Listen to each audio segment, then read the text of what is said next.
7 reasons why you have financial problems. 1. Keeping up with the Joneses. Some people try to keep up with their peers with whatever they are spending their money on. It's a compulsion that will cost you plenty.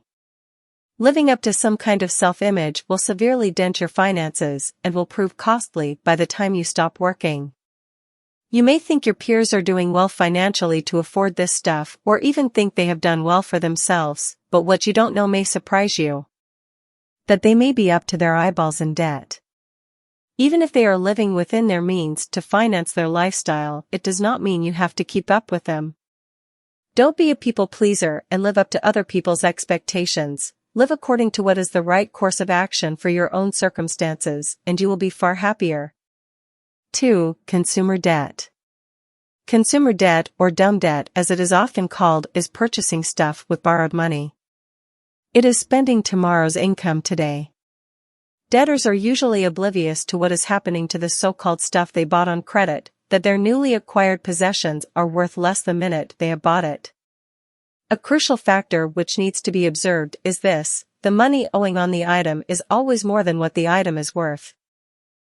So many people are caught up in the debt-poverty cycle, and it is not just those on lower incomes. In fact, people on a middle income are prone to this trap. 3. Commercial greed. Commercialism during the 20th century has brought a lot of prosperity. It has provided jobs and created countless businesses, but there is another side to it. The first world poverty, which is caused by an insatiable appetite for things. People are not content with just stuff they need, but keep wanting more. This all has to be paid for. It is money that could have been used to build a financial base for their future. 4. Addictions. Addictions are very expensive, just ask any smokers. One does not need to be a mathematician to calculate how much cigarette smokers are paying for their addictions. It is estimated at over $100 NZ per week. That equates to $5,000 per year and $50,000 per decade. No wonder many smokers are broke. It is the same with those who are addicted to alcohol and the pokies. 5. Financial illiteracy. Financial illiteracy is the major cause of financial poverty, and it is not only those with low incomes who are financially illiterate. People on a high income can also be guilty of this. You hear stories of successful sports people who earned millions during their heyday but are broke years after their retirement.